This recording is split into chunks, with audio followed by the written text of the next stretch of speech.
तो स्वागत है आप सबका मेरे चैनल प्रेम अनफिल्टर्ड के एक और नए एपिसोड में। और मैं हूं आपका हमदम, आपका दोस्त प्रेम। तो भाई यही वो एपिसोड था जिसका हम सब फैंस इस सीरीज के स्टार्टिंग से ही इंतजार कर रहे थे, क्योंकि हम सबको पता था कि इस सीरीज में इजिप्शियन बैकग्राउंड तो है, बट इसके शुरू के 3 एपिसोड तक भी वो टिपिकल इजिप्शियन थीम वाली नॉस्टैल्जिक फीलिंग नहीं आ रही थी जो बचपन में हमें the mummy and Indiana Jones देखते हुए आया करती थी। और उस कमी को पूरा किया मून नाइट के एपिसोड 4 ने। मतलब इसके बारे में मैं क्या ही कहूँ, जहाँ पूरा episode the mummy movie series वाली फीलिंग दे रहा था, तो वहीं इसके क्लाइमैक्स ने हमारे दिमाग को इतना झकझोर दिया कि हमें सीधा उठा के शटर आइलैंड पे फेंक दिया। जी हाँ, जो मून नाइट की कॉमिक बुक को फॉलो करते हैं वो समझ गए होंगे कि क्लाइमैक्स में ये क्या हुआ, बट जो नहीं समझे वो इस वीडियो को पूरा देख लेना, उसके बाद आपके सारे कंफ्यूजन खत्म हो जाएंगे। एक मजे की बात बताऊं, पिछले एपिसोड की तरह ही हमें इस एपिसोड में भी मार्क की एक और पर्सनैलिटी जेक लोकली के दर्शन होते होते रह गए। वो बताऊंगा कहाँ पे। तो हमेशा की तरह इस वीडियो में उन 10 चीजों के बारे में बात करेंगे जिनको आपने शायद इस एपिसोड को देखते वक्त या तो मिस कर दिया होगा या फिर आपके दिमाग में कंफ्यूजन होगा कि ये सब चल क्या रहा है। तो चलो जिंदगी का सफर शुरू करते हैं। Number 1, the टूम। अब अगर पहली नजर में देखें तो हमें लगेगा कि ये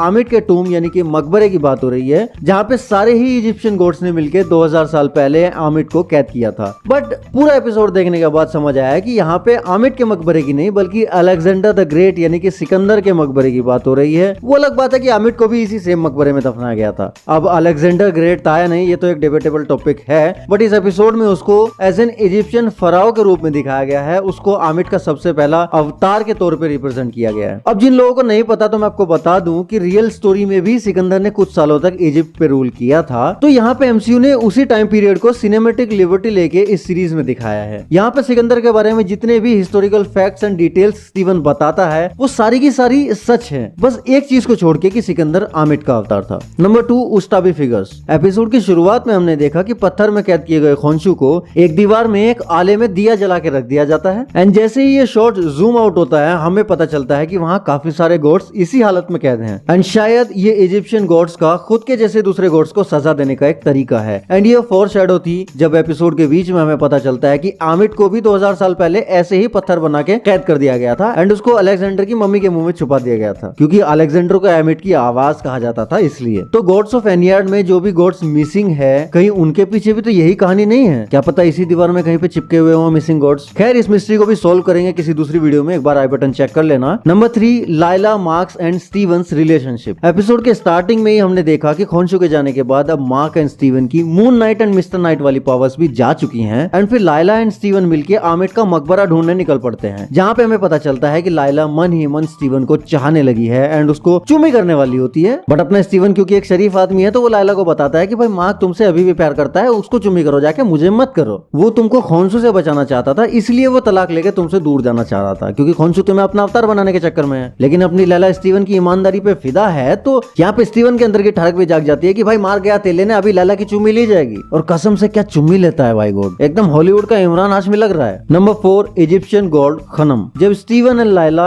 आमिट के मकबरे की तलाश में आगे बढ़ रहे होते हैं तो यहाँ पे आपने इस बकरी को नोटिस किया होगा जो कि एक और एंशिएंट इजिप्शियन गॉड को रिप्रेजेंट करती है, जो कि है Egyptian god of water Khnum. Number 5, Layla एक खतरनाक बला। और भाई इस एपिसोड को देख के मुझे वो गाना याद आ गया कि लैला तेरी ले लेगी तू लिख के ले ले। मतलब जब मार्क स्टीवन को कहता है कि बॉडी का कंट्रोल मेरे हाथ में दे दो क्योंकि तुम ये अकेले नहीं कर पाओगे, तो भाई अपना स्टीवन मार्क को कहता है कि मैं अकेला नहीं हूँ, लैला मेरे साथ है। खैर खूबसूरत लड़की को देख के अच्छे अच्छे पिघल जाते हैं। तो वहाँ पे हम खून से सना ये औजार स्पॉट कर सकते हैं जिसको कि लाइला ने हथियार बना के अभी अभी आर्थर के किसी बंदे को निपटाया है। एंड ये तो बस शुरुआत थी, पूरे एपिसोड में किस तरह से लाइला अकेले खतरों की खिलाड़ी बनी हुई है वो तो हम सब ने देखा ही। Number 6, eye of Horus. इस एपिसोड में हमें आई ऑफ हॉरस का एक अहम रोल देखने को मिला। वो हॉरस ही था जिसने 2000 साल पहले बाकी गॉड्स की हेल्प से आमिट को कैद किया था, इसलिए आमिट की उस्ताबी यानी कि पत्थर की मूर्त को दफनाने के लिए जिस मकबरे को चूज किया जाता है उसकी शेप भी आई ऑफ हॉरस की शेप में है। Number 7, royal guard of Alexander. जब स्टीवन एंड लाइला मकबरे के अंदर से रास्ता ढूंढ रहे थे तो उनको वहाँ पे काफी ब्लड एंड फ्लैश दिखाई देता है, जिससे ये पता चलता है कि वहाँ पे ताजा ताजा किसी को मम्मी बनाया गया है। नहीं वैसे मम्मी नहीं बनाया गया है जैसा आप सोच रहे हो, मतलब मम्मी फाइड किया गया है। एंड ये करने वाला बंदा खुद एक रिजरेक्टेड मम्मी था। एंशिएंट इजिप्ट में जब किसी फराओ की मम्मी को दफनाया जाता था तो उसके साथ ही उसके कुछ रॉयल गार्ड्स को भी मम्मी के रूप में उसी से मकबरे में दफन कर दिया जाता था। अब चूंकि ये मकबरा सिकंदर का था तो उसी के रॉयल गार्ड्स को आर्थर के लोगों ने किसी तरह से रिजरेक्ट कर लिया था, जिसने की ये सारी कीलाकंडी मचाई हुई थी मकबरे मकबरे के अंदर एंड बाद में लैला जिसके घोड़े लगा देती है। अलेक्जेंडर भी सोचता होगा बेचारा क्या रॉयल गार्ड बनेगा रे तू साला वॉचमैन बनने के लायक भी नहीं है। Number 8 comic accurate origin of Marc Spector. इस एपिसोड में लाइला को पता चलता है कि भाई उसका बाप उसके हस्बैंड यानी कि मार्क के साथी के हाथों ही मारा गया था एंड खुद मार्क को भी उसके साथी नहीं मारा था। एंड ये डायरेक्टली मून नाइट की कॉमिक्स वाली ओरिजिन स्टोरी से लिया गया है, जहां पर मार्क का एक साथी बुशमैन मतलब झाड़ियों वाला आदमी जिसकी बड़ी बड़ी झाड़ियां हैं, हाँ तो बुशमैन मार्क के ही अगेंस्ट हो जाता है एंड उसको मार डालता है। एंड जैसा कि मार्क ने लाइला से कहा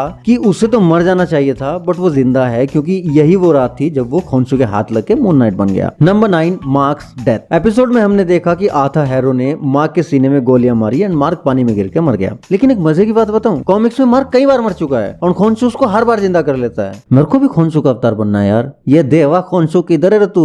नंबर 10 मेंटल असाइलम। अब आते हैं एपिसोड के सबसे हैवी एंड दिमाग चकरा देने वाले मोमेंट पे। मार्क के मरने के बाद हमें एक इंडियाना जोन्स टाइप का सीरियल देखने को मिलता है जिसका नाम है टॉम बस्टर। बट मजे की बात यह है कि ये आज के जमाने के हिसाब से कोई सीडी डीवीडी या पेनड्राइव में नहीं है, बल्कि यहाँ पे एक VHS टेप यानी कि VCR टेप आम भाषा में कहूँ तो दिखाई जाती है, जो कि ये रिप्रेजेंट करता है कि मार्क इस मेंटल असाइलम में बचपन से ही है जब ये VHS टेप मिला करती थी। और मेंटल असाइलम वाले इस पूरे सिनेरियो में एस्टेब्लिश करने की पूरी कोशिश की गई है कि अभी तक मून नाइट की जो भी स्टोरी हमने देखी वो सब झूठ थी, बल्कि सच जो है वो ये मेंटल असाइलम है। और मार्क स्पेक्टर यहाँ की चीजों को देख देख के अपनी खुद की मून नाइट की एंड इजिप्शियन मून गॉड खोंसू की स्टोरीज बताता रहता है। लेकिन ये पूरा का पूरा जो भी सेटअप हमें एपिसोड के क्लाइमैक्स में दिखाया गया ये सिर्फ मार्क के दिमाग में चल रहा है, ये हकीकत नहीं है। ऐसा कॉमिक्स में भी हो चुका है जब मून नाइट को यही समझ नहीं आ रहा था कि उसकी असली पर्सनैलिटी कौन सी है एंड वो अपनी पर्सनैलिटीज के साथ काफी कॉन्फ्लिक्ट में रहता है, तो खुद खोंसू उसके लिए रास्ता निकालता है ताकि वो सब कुछ फिगर आउट कर सके अच्छे से। बट यहाँ पे फिलहाल तो खोंसू नहीं है, तो ऐसा हो सकता है कि उसका खुद का सबकॉन्शियस माइंड ही ये सब कर रहा हो एंड इसीलिए वो इस ताबूत को खोल के स्टीवन से उसकी फिजिकल फॉर्म में मिल पाता है। कोज ये वाकई में एक दिमागी कैद है, नथिंग एल्स। उन दोनों का आपस में हक करना एपिसोड 2 के टाइटल का कंक्लूजन है कि फाइनली वो दोनों दोस्त बन गए हैं। बट यहाँ पे उन दोनों के ही अलावा जेक लोकली की पर्सनैलिटी भी है जो कि इस ताबूत से बाहर निकलने की कोशिश कर रही है, बट वो दोनों उसको इग्नोर करके आगे बढ़ जाते हैं। एपिसोड के एंड में हमें एक और एंशिएंट इजिप्शियन गॉडेस के दर्शन होते हैं। जी हाँ, ये हिप्पोपोटामस के मुंह वाली औरत और कोई नहीं बल्कि इजिप्शियन गॉडेस ऑफ फर्टिलिटी टाइब्रेट है। और इसी के साथ ये एपिसोड खत्म हो जाता है। वैसे ये जो मेंटल असाइलम वाला सीक्वेंस है ये काफी सारे ईस्टर एग्स लिए हुए है एंड मैं इस पे अलग से एक वीडियो बनाऊंगा